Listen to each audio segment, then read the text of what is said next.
वालेकुम। आप सभी को खुशामदीद। और इस वीडियो में हम लोग थोड़ा बहुत ध्रुव राठौर का एक वीडियो देखेंगे जो दिवाली आ रही है उसके बारे में हो गए हैं, और राम के बारे में जानने को मिलेगा। बहुत सारे अच्छी तरह से इनको से समझ सकते हैं। हम लोग दूसरे धर्म को भी जानना चाहिए ताकि हमें भी उस धर्म का जो फॉलोअर्स हैं क्या कहते हैं वो सब कुछ जानने के लिए इस वीडियो को भी देखेंगे, और थोड़ा थोड़ा करके दूसरे धर्म को भी हम जानेंगे। और सबसे ज़्यादा इसमें अभी आज दिवाली का मौका है, मौसम है, तो और दिवाली का के बारे में, और सबसे ज़्यादा जो राम का कहानी है उसको दूर राठी के साथ हम देखेंगे। चलिए शुरू करते हैं इस वीडियो को। नमस्कार दोस्तों, आप सबको एडवांस में दिवाली की बहुत बहुत शुभकामनाएं। पिछले साल रामायण पे मैंने एक वीडियो बनाया था जिसमें हमने डिस्कस किया था कि कैसे कुछ लोग रावण को जस्टिफाई करने की कोशिश करते हैं, इलॉजिकल आर्ग्यूमेंट्स देकर ये साबित करने की कोशिश करते हैं कि आखिर रावण इतना भी बुरा नहीं था। इन बातों को मैंने उस वीडियो में डिटेल में काउंटर किया था, और आज के इस दिवाली स्पेशल वीडियो में मैं 3 चीजों पर फोकस करना चाहूंगा। पहला, एक आरोप जो कई लोग श्री राम पर लगाते हैं कि जब राम अयोध्या वापस लौटे तो उन्होंने प्रेग्नेंट सीता जी को छोड़ दिया। इसके साथ साथ कुछ लोग ये भी कहते हैं कि राम ने शंबुक नाम के एक शूद्र को जान से मार दिया सिर्फ इसलिए क्योंकि वो तपस्या कर रहे थे। इनफैक्ट ये 2 ऐसी चीजें हैं जिनका मेंशन डॉक्टर अंबेडकर ने अपनी booklet riddles of Ram and Krishna में भी किया था। दूसरी चीज, रामायण के ऊपर एक पुरानी क्लिप मेरी जो अक्सर कई लोग बार बार फैलाते रहते हैं सोशल मीडिया पर। आज मैं क्लियर करना चाहूंगा कि रामायण के ऊपर मेरी अपनी राय क्या है। और तीसरा, कुछ छपरी लोगों को हम एक्सपोज करेंगे जो राम के नाम पर गंदगी फैलाते हैं समाज में। हम ये समझेंगे कि क्यों राम को नाथू राम से बचाना बहुत जरूरी है। आइए शुरू करते हैं।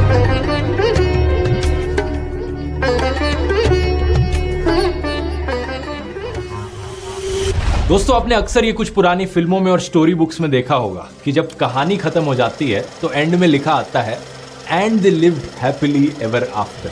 वाल्मीकि रामायण के चैप्टर 128 को देखिए। ये छठे कांड यानी युद्ध कांड का आखिरी चैप्टर है। इसमें हमारी कहानी खत्म हो जाती है। राम राजा बन गए, विभीषण लंका चले गए, सुग्रीव किष्किंधा लौट गए। राम ने लक्ष्मण को युवराज बनकर शासन करने को कहा, लेकिन लक्ष्मण के मना करने पर उन्होंने भरत को नियुक्त कर दिया। इसके बाद श्लोक 95 से लेकर श्लोक 106 में राम राज्य को डिस्क्राइब किया गया है। ये एक ऐसा सेक्शन है जिसे आप कह सकते हो and they lived happily ever after वाला सेक्शन है। राम ने पुंडरीक, अश्वमेध, वाजपेयी और दूसरे यज्ञ किए और देवताओं को खुश किया। जंगली जानवरों का डर नहीं था, बीमारियों का डर नहीं था, दुनिया में चोर और डाकू नहीं थे। लोग हजारों सालों तक जीवित रहते थे बिना किसी बीमारी या दुख के। कभी बूढ़े लोगों को जवान लोगों का अंतिम संस्कार नहीं करना पड़ा। पेड़ों पर निरंतर फल और फूल आते थे। बादल सही वक्त पर बरसते थे। हवा का स्पर्श आनंदमयी था।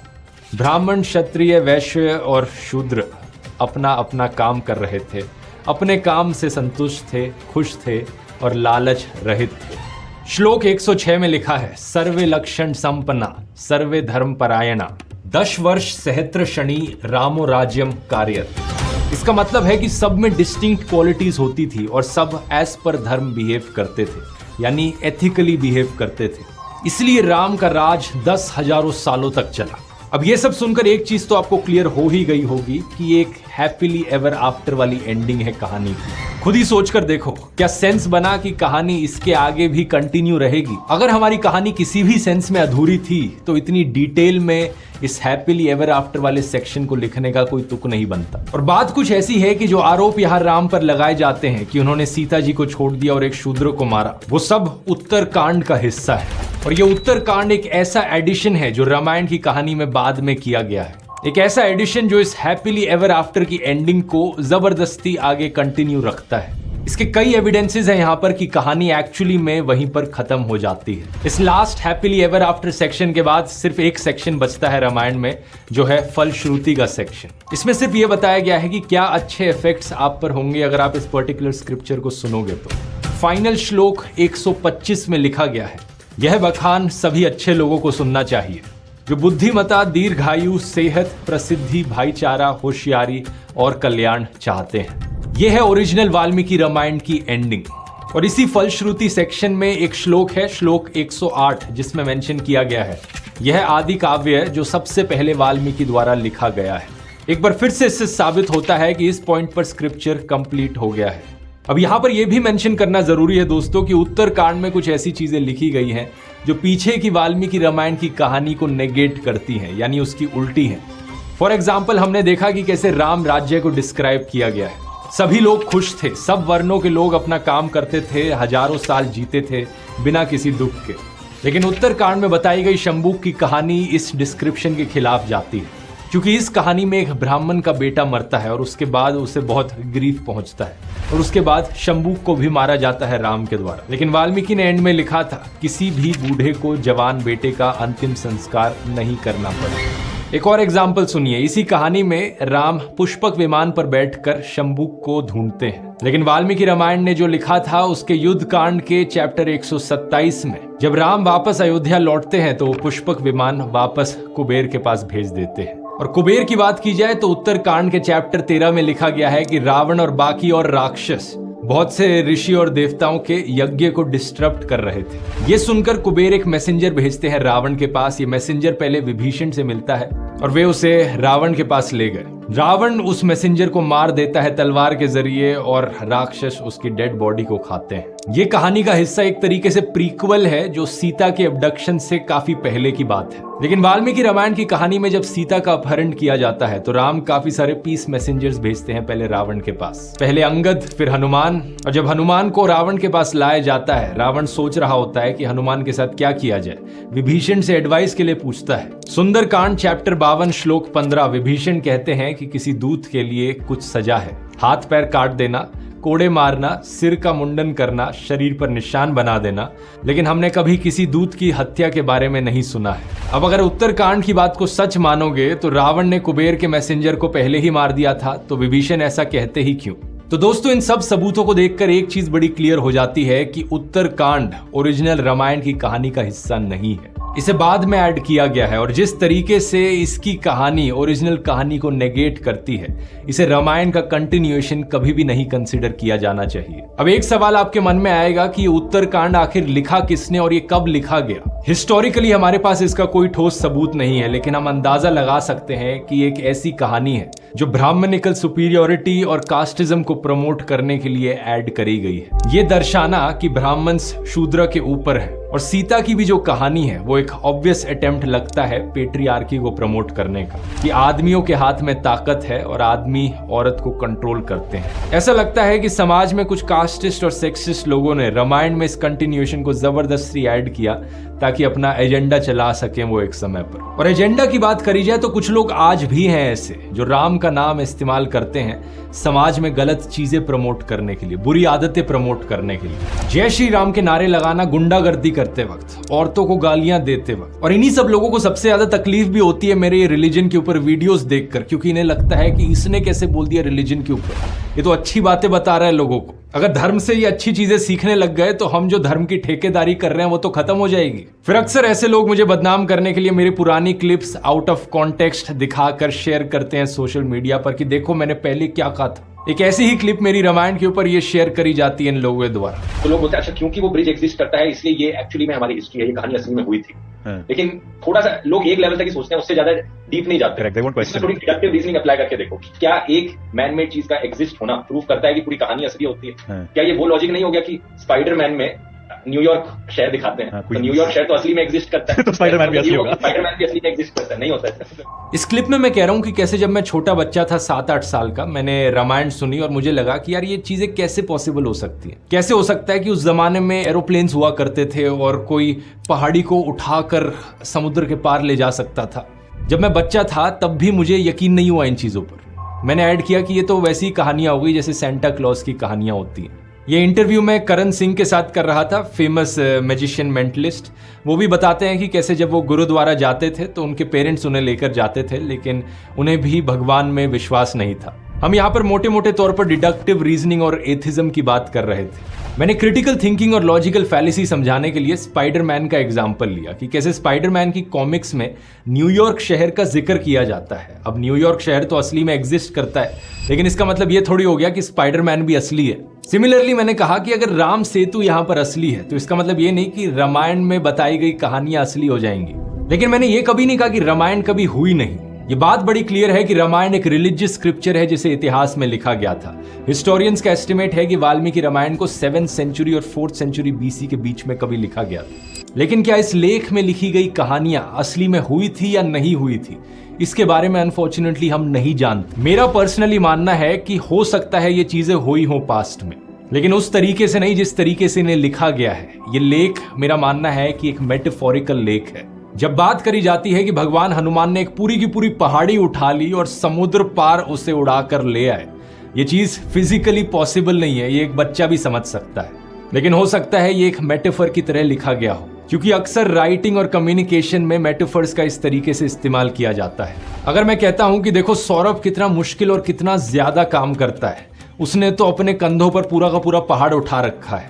या फिर एक कहावत है ना कि तुम्हारे लिए तो मैं 7 समुद्र पार कर जाऊंगा। अगर मैं किसी को ये कहता हूं तो इसका लिटरली मतलब नहीं है कि मैं 7 समुद्र पार कर जाऊंगा, या फिर सौरभ ने लिटरली अपने कंधों पर पहाड़ उठा रखा है। इस मेटाफर का मीनिंग है कि वो बहुत मेहनती है। 7 समुद्र पार करने का मतलब है कि मैं पूरी जी जान लगा दूंगा। इसके अलावा यह भी पॉसिबल है कि रामायण को लिखते वक्त अतिशयोक्ति अलंकार का इस्तेमाल किया गया हो। मतलब लिटरेचर में अक्सर रियल इवेंट्स को डिस्क्राइब करते हुए राइटर्स और पोएट्स अक्सर चीजों को एग्जैजरेट कर देते हैं। फॉर एग्जाम्पल, आपने हॉलीवुड फिल्म देखी है 300। इसमें एक हिस्टोरिक बैटल दर्शाई गई है पर्शियंस और ग्रीक्स के बीच में।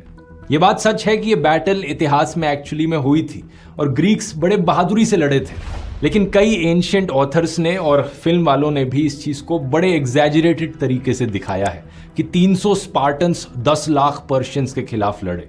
ये नंबर हाईली एग्जैजरेटेड है। हिस्टोरिकल एविडेंसेस के अनुसार इन 300 स्पार्टन्स को मदद करने के लिए कुछ 7,000 से लेकर 10,000 की ग्रीक आर्मी थी, और ये 10 लाख पर्शियंस के खिलाफ नहीं लड़े। पर्शियंस का जो नंबर था वो एस्टिमेट किया जाता है कि 70,000 से लेकर 3 लाख के बीच में हुआ होगा।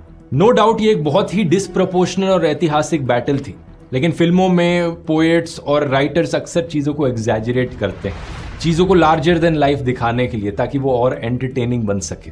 वैसे ये हिस्टोरिकल और माइथोलॉजिकल कहानियां अगर आपको पसंद आती हैं तो मैं कहूंगा कुकू FM को जरूर चेकआउट कीजिए। वहां पर ढेर सारी ऐसी बढ़िया ऑडियो बुक्स आपको मिलेंगी, जैसे कि ये रावण अ डिवोटी और अ डीमन, धर्म रक्षक युधिष्ठिर, अग्नि सी पावन सिया। ऑब्वियसली रामायण तो है ही, और उसके साथ साथ वीर हनुमान पर भी एक ऑडियो बुक है। ये सभी ऑडियो बुक्स ऐसी हैं कि इन्हें रात को सोने से पहले सुनो, बड़ा मजा आएगा। बढ़िया तरीके से अनवाइंड और रिलैक्स कर देती हैं आपको। इसके अलावा आपको ऑलमोस्ट हर टॉपिक और फील्ड में ऑडियो बुक्स मिलेंगी कुकू FM के प्लेटफॉर्म पर। अगर आपने अभी तक कुकू FM को ज्वाइन नहीं किया तो जरूर जाकर चेकआउट करिए। नीचे डिस्क्रिप्शन में एक 50% ऑफ का कूपन मिलेगा आपको, और ये जो सारी ऑडियो बुक्स के मैंने नाम बताए इनके लिंक्स भी नीचे डिस्क्रिप्शन में मिल जाएंगे। यहाँ कुकू FM में धन्यवाद इस वीडियो को स्पॉन्सर करने के लिए। और अब टॉपिक पर वापस आते हैं। इसका एक और एग्जाम्पल हो सकता है इस इंडिया टुडे के आर्टिकल को देखिए, जिसमें लिखा गया है कि महाराणा प्रताप एक 80 किलो की स्पीयर कैरी करते थे, साथ में 2 तलवारें जिनका वजन टोटल में 208 किलो होता था, और उनके आर्मर का वजन 72 किलो। तो टोटल में अपनी बॉडी पर वो 360 किलो लेकर मैदान में जंग पर उतरते थे। अब नो डाउट महाराणा प्रताप बहुत ही बहादुर थे, ताकतवर थे, लेकिन 360 किलो अपनी बॉडी पर लेकर जंग लड़ना ये फिजिकली इम्पॉसिबल है। ये पोएट्स और राइटर्स का एक एग्जैजरेशन है। इसका सच पता करने के लिए उदयपुर के सिटी पैलेस म्यूजियम में जाकर देखिए, जहां पर महाराणा प्रताप के आर्मर और हथियार रखे हुए हैं, और उनका वजन भी वहां मेंशन किया गया है 35 किलो। तो ये मेरी राय है रामायण के ऊपर। लेकिन आप में से अगर किसी को लगता है कि एक्चुअली में एक पहाड़ को उठाकर समुद्र के ऊपर से उड़ना पॉसिबल है, फिजिकली पॉसिबल है, तो आप यकीन कीजिए। मुझे कोई प्रॉब्लम नहीं अगर आप इस चीज में यकीन करते हैं तो। अब कुछ लोग होंगे जो ये सुनकर कहेंगे हिम्मत है तो मुसलमानों के बारे में बोल, हिंदू के बारे में ही क्यों बोलता है। इस पर मैं कहूंगा कि मैंने एक इब्राहिमिक रिलीजन्स पर भी वीडियो बनाया है, जिसे जाकर आप देख सकते हैं। उसमें मैंने क्लियरली कहा है कि इस्लामिक और क्रिश्चियन स्क्रिप्चर्स की भी कुछ कहानियां हैं जो माइथोलॉजी है। इवन दो प्रॉफिट मोहम्मद और जीसस क्राइस्ट हिस्टोरिकल फिगर्स हैं, लेकिन जो मिरेकल्स की कहानियां इनसे अटैच करी जाती हैं वो हिस्टोरिकल नहीं है। ना तो साइंटिस्ट ना ही हिस्टोरियंस उन्हें सच मानते हैं। तो ये सिर्फ मेरी पर्सनल राय नहीं है। चाहे ये जीसस क्राइस्ट की कहानी हो कि कैसे उन्होंने पानी को वाइन में बदल दिया, या फिर प्रॉफिट मोहम्मद की कहानी की कैसे उन्होंने चांद को अपनी तलवार से 2 हिस्सों में बांट दिया, या फिर भगवान हनुमान की कहानी की कैसे उन्होंने सूरज को निगल लिया, ये सब माइथोलॉजिकल कहानियां हैं। साइंस और हिस्ट्री में इनकी कोई जगह नहीं है। मेरा मानना है कि ये कहानियां मेटाफोरिकल हैं। जैसे हम बातों बातों में कहते हैं कि आई एम इन हेवन, मैं बहुत खुश हूं, एक स्टेट ऑफ ब्लिस में हूं। चांद को स्प्लिट कर देना हो सकता है मानो सदियों पुराने चले आ रहे ट्रेडिशंस को तोड़ देना, या फिर सूरज को निगलना मानो आग को कंट्रोल कर लेना, अपने सेंसेस पर एक कंट्रोल बना लेना। पृथ्वी की समस्त ऊर्जा किसकी ऊर्जा है? तो सूरज को निगलने का क्या अर्थ हुआ? प्रकृति में जो सबसे बड़ा तुमको दिखाई पड़ सकता है, हनुमान जा करके सीधे उसी को जीत लाए, माने प्रकृति को जीत लेना। माने ये नहीं है कि फल समझ के ऐसे खा गए। सभी रिलीजियस स्क्रिप्चर्स की कहानियों में कोई ना कोई मैसेज छिपा है, लेकिन प्रॉब्लम पता है क्या है? लोगों को मैसेज की चिंता ही नहीं है। लोग अपनी ईगो पर मरे पड़े हैं, बस ये साबित करना है कि मेरा रिलीजन बेस्ट रिलीजन है। कुछ लोग तो दूसरों को मारने काटने को भी तैयार हो जाते हैं ये प्रूफ करने के लिए, लेकिन मैसेज को इग्नोर कर देते हैं। अगर आप अपनी ईगो को साइड में रख दोगे तो आपको एहसास होगा कि इससे फर्क नहीं पड़ता कि राम एक डिवाइन अवतार थे, एक इंसान थे, या फिर सिर्फ एक लिटरेरी कैरेक्टर थे। श्री राम महान है अपनी क्वालिटीज की वजह से, और इसीलिए चाहे कोई हिंदू हो, मुस्लिम हो, सिख, क्रिश्चियन, बुद्धिस्ट, जैन, पारसी, ज्यू और एथिस्ट ही क्यों ना हो, राम सबके हैं। आपने एक कहावत सुनी होगी, राम से बड़ा राम का नाम। राम का नाम लेते वक्त उनकी क्वालिटीज को याद करो, वो किन वैल्यूज को प्रमोट करते हैं। उन वैल्यूज को अपनी जिंदगी में लगाओगे तो आपकी जिंदगी ट्रांसफॉर्म हो जाएगी। राम एक बहुत बढ़िया मॉडल है मैस्कुलिनिटी के, फिट और स्ट्रांग रहना, लेकिन हम्बल और कंपैशनेट होते हुए। यही कारण है कि मैं अपने आप को एक हिंदू एथिस्ट बुलाता हूं, क्योंकि हिंदुइज्म ने मेरी वैल्यूज को शेप किया है, मेरे संस्कार को, और कल्चरली भी मैं हिंदू रिचुअल्स को फॉलो करता हूं। किसी दूसरे को नीचा दिखाने के लिए नहीं, जैसे कि आज के दिन ये बहुत से सो कॉल्ड कट्टर हिंदू करते हैं, बल्कि क्योंकि मैं दिल से करना चाहता हूं अपने लिए। हरियाणवी कल्चर में वैसे भी राम का नाम इतनी बार आता है कि इन सब चीजों को याद रखना वैसे ही आसान रहता है। जब भी मिलते हैं राम राम ताऊ, जब भी जाते हैं चलो अच्छा जी, जय राम जी की। अमेज्ड होने का एक्सप्रेशन हे राम, उदास होने का एक्सप्रेशन हे मेरे राम के करूं। जब छींक मारी जाती है छत्रपति राम जी, जब बारिश होती है राम जी बरस गए, जब कंफ्यूजन होता है राम जाने के होया के ना, जब कसम खानी होती है राम की सूं। लेकिन आज दोस्तों राम का नाम खतरे में है। राम के नाम को बहुत बदनाम किया जा रहा है। आपने वो कहावत सुनी है ना, मुंह में राम बगल में नाथू राम।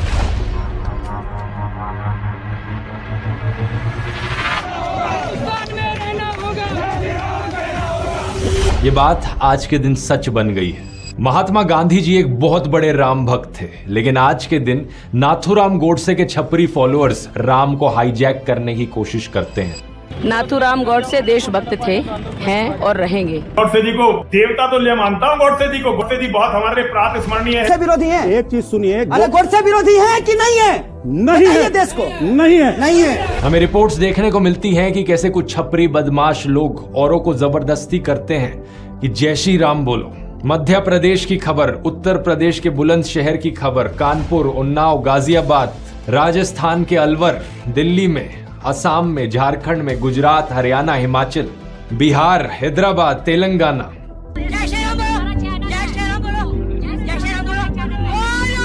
इस तरीके की खबर देश के कोने कोने से सुनने को मिलती है। लोगों को मारा जाता है, आग जलाई जाती है, लिंचिंग करी जाती है राम के नाम पर।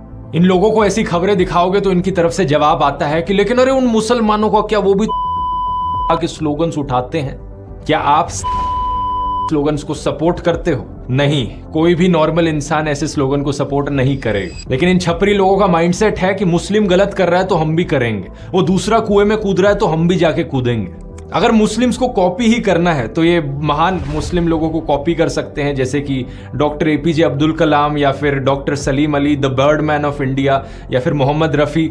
लेकिन नहीं, इन्हें कॉपी करना है तो ये मुस्लिम एक्सट्रीमिस्ट को कॉपी करेंगे। इस्लामिक आतंकवादी Osama bin Laden, Hafiz Saeed, जिन्होंने इस्लाम का नाम खराब किया, अब ये सैफरन गमछा ओढ़े छपरी लोग राम का नाम इसी तरीके से खराब कर रहे हैं। अल्लाहू अकबर का मतलब है गॉड इज ग्रेट, एक बहुत अच्छी चीज है इसे कहना। लेकिन इस्लामिक आतंकवादियों ने हमला करते वक्त दुनिया भर में इस अल्लाहू अकबर की चांट का इतनी बारी इस्तेमाल किया है। इन खबरों को देखो।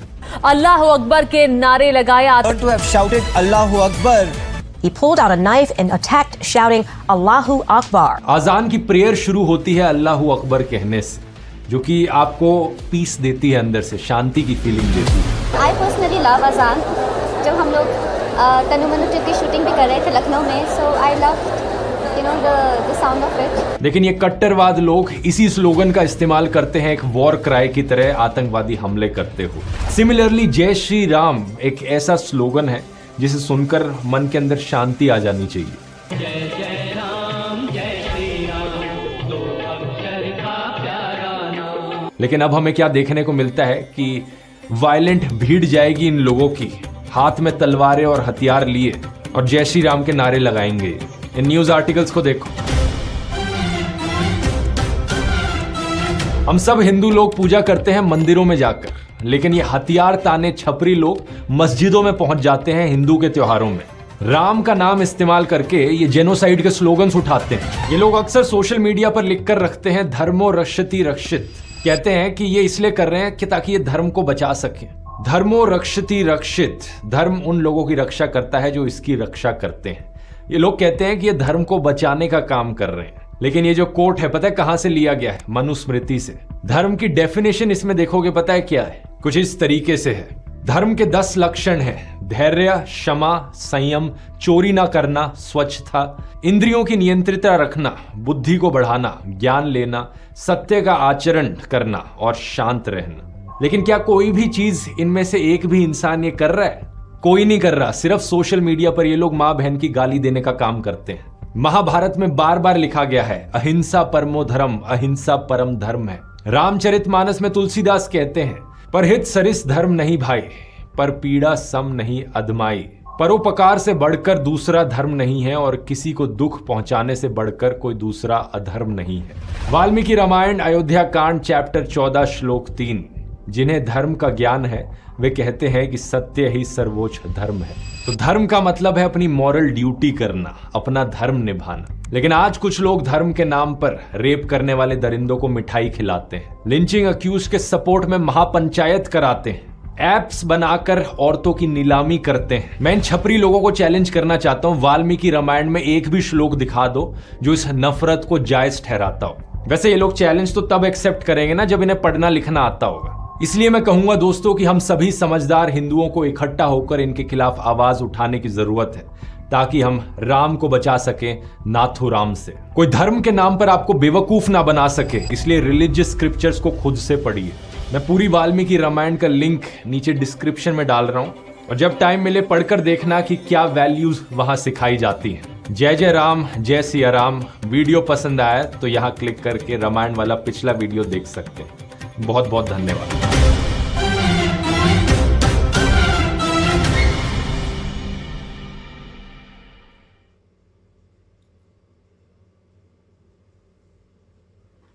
इस वीडियो को देखकर बहुत से आपको बातें समझ में आएंगी। इस्लाम में जो कहा गया है क़यामत तक रहेंगे। जिस तरह से कुरान की अल्लाह कहता है इसकी हिफाजत मैं करता हूँ। कोई भी कितना भी ताकतवर शैतान आ जाए, कितना भी बड़ा रावण, कितना भी जरा फिरौन आ जाए, उसका बे को नून नहीं कर सकता, नून को बे नहीं कर सकता, क्योंकि कुरान हमारे दिलों में रहता है। हर इंसान, हर मुसलमान को याद रहता है। हर मुसलमान पढ़ता है तो अगर कोई गलती से गलत पढ़ता है तो पीछे से जवाब आता है, 10 लोगों का जवाब आ जाता है, क्योंकि कुरान अपने अंदर आ गया है। कोई भी कहीं पर भी कुरान को चेंज नहीं कर सकते, एक वर्ड्स भी चेंज नहीं कर सकते। सही है ना? 1500 सालों से कुरान महफूज रखे हैं, एक नुक्ता भी ऊपर नीचे नहीं करे हैं। क्यों? वो अल्लाह की हिफाजत में है। अभी रामायण को ये बता रहे हैं कि बहुत से गलतियाँ हैं, बहुत से चेंजेस आए हैं, बहुत से ऊपर नीचे किए हैं। क्यों? इसकी हिफाजती नहीं होती, किसी किताब की हिफाजती अल्लाह अपने ऊपर नहीं लिया है। अभी इस वीडियो को देखकर हमें ये पहचानने को मिलता है कि दूसरे धर्मों में बहुत से बातें चेंज हो जाते हैं, उसको फॉलो नहीं करते, उसको मिलावट होती है। इस्लाम में ऐसा कभी नहीं होता। अगर ये बोल रहे हैं कि इस्लाम में भी साइंस थोड़ा बहुत नहीं मानते, ये गलत बात है, क्योंकि साइंस जितना भी हम इस्लाम में कहते हैं साइंस वालों को जवाब देते हैं। सबसे ज़्यादा हम जानने के लिए डॉक्टर नायक का वीडियो देखना चाहिए साइंस के बारे में। वो अच्छी तरह से जवाब देते हैं। कोई भी क्वेश्चन करता है उनसे, ये इस तरह से है, इस तरह से, वो क्वेश्चन का आंसर देते हैं। जो जानकार हैं उससे जवाब लेना चाहिए। अभी ये चांद के बारे में बोल रहे, चांद 2 टुकड़े हुआ था क्योंकि नबी सल्लल्लाहु अलैहि वसल्लम एक मौजूज़ा दिखाए थे। उसके बारे में साइंस भी अभी कहता है, उसके अभी भी मुकम्मल तौर पर हम लोग साइंस में, क्योंकि साइंस वहाँ तक नहीं पहुँचा है, समझ गए। बहुत से साइंसदान ये कहते हैं कि चांद में एक लकीर है, मतलब 2 टुकड़े होने का सबूत मिलता है। शायद ये बता नहीं रहे हैं इस्लाम को ये थोड़ा बहुत ये करने के लिए, मगर साइंस ने मान लिया है। कंफर्मेशन ज़्यादातर नहीं दिए हैं क्योंकि वो लोग नहीं पहुँचे हैं वहाँ तक। अभी भी लास्ट टाइम पे साउथ पोल पे गए थे, अभी फेल हो गया वो, अभी नहीं चल रहा। इस तरह से साइंस में ये फेल हो रहे हैं। अगर जानना चाहेंगे तो चांद के ऊपर परफेक्ट वो स्कैन वगैरह करेंगे, जानेंगे तो तभी पता चलेगा ना 2 टुकड़े हुआ था नहीं हुआ था। इस तरह से बात है। दूसरी बात है रावण की, राम के बारे में कहते हैं। राम अपने आप में एक खूबसूरत नाम है, कोई भी रिलीजन उसको नाम सुनता है तो अच्छा लगता है, मगर जब बुरा लगता है किसी को मॉब लिंचिंग करने के टाइम पे जय श्री राम कहते हैं, जोर ज़बरदस्ती करके जय श्री राम कहने को कहते हैं, तभी हमें बुरा लगता है और नफरत करते हैं उस रिलीजन से, उन शख्स से जो बंदा इतने साल हुकूमत किए, अपने माँ बाप को छोड़कर जंगल में जाकर रहे, अपनी बीवी को पाने के लिए एक समंदर पार करके जंग लड़े। वो सही है गलत है बात की बात, मगर उसकी स्टोरी हम लोग बचपन से सुनते आ रहे हैं। उसको मानेंगे नहीं मानेंगे वो अलग बात है, मगर उसको प्यार तो करते हैं हम लोग। मगर ये लोग क्या करें, नफरत बढ़ा दिए हमारे दिलों में। अभी हम लोग कहीं ना कहीं नफरत करते हैं इनको। पहले हम बचपन से भी हमको इसको प्यार था। अभी जब से ये हुकूमत आई है, 8 साल से चल रही है हुकूमत, उसके अंदर ये नफरत बढ़ी है। नहीं तो पहले हम लोग भी बहुत प्यार करते थे। जब दिवाली होती तो हम भी पटाखे फोड़ते, उनके आसपास जो हिंदू लोग होते हैं वो कुछ ना कुछ ला के देते, हम लोग हमारे फेस्टिवल में देते थे। इस तरह से हम लोग प्यार से मोहब्बत से रहते हैं। मगर अब इस वक्त थोड़ा बहुत प्यार कम हो गया है। इंशाअल्लाह आने वाले वक्त में ये हुकूमत बदलेगी, इंशाअल्लाह वो मोहब्बत प्यार अभी भी वापस आ जाएगी। मगर हम लोग किसी को नफरत नहीं करते, किसी को नफरत करने के लिए नहीं कहते। अभी फेस्टिवल आ रहा है दिवाली का, तो उसके लिए मैं अभी से हैप्पी दिवाली एडवांस में भी कहता हूँ। और हम लोग खुश होते हैं, दिवाली पूरी दुनिया में मनाते हैं, खुशियाँ मनाते हैं, उसका मिठाई वगैरह खाते हैं। यहाँ पर भी कतर में जो गैर कौम होता है वो स्वीट लगा के देते हैं, मिल मिल के रहते हैं, अच्छा लगता है। मगर जो नफरती चिंटुआ हैं, जिस तरह से कह रहे थे, नफरत कितनी भरपूर अभी भर रहे हैं इसके नाम पे, राम के नाम पर, तो ये गलत है। देखिए जब महात्मा गांधी जब मरने के टाइम पे इनका नाम लिए थे तो कितना फॉलोवर्स हैं, तो हम लोग भी इनको मतलब जानना चाहिए कि उनके रिलीजन में क्या है, कितने गलतियां हैं, कितने मिलावट है, सभी मालूम पड़ेगा। तो हम लोग इसको देखकर यही समझ में आया है कि मुझे इसमें भी कहीं ना कहीं गलतियां हैं, मिलावट है। हमारे कुरान में कभी मिलावट नहीं होगा, इसीलिए हमारा इस्लाम सबसे आला है, यही अफजल है, यही आखिरी पैगंबर का ऊपर कुरान जो उतरी है वही सच है। हम लोग ये देखेंगे हमारा दिन कम होगा, इस तरह से कभी नहीं होगा। और बहुत जल्द एक वीडियो लेके आऊँगा। एक बंदा ऐसे ही वीडियो बनाता बनाता मुसलमानों का देखता देखता इस्लाम कबूल कर लिया, अभी उम्र को जाकर वीडियो बना कर व्लॉग बना के डाला है, उसको भी मैं दिखाऊंगा अपने वीडियो पे। तो मेरे चैनल को भी सब्सक्राइब कर लीजिए और देश दुनिया भर की खबरों को भी आप जान पाएंगे नूर टाइम 24/7 में। तो इस वीडियो में इतना ही, दूसरे वीडियो लेकर आऊँगा इंशाल्लाह बहुत जल्द। शुक्रिया, अल्लाह हाफिज़।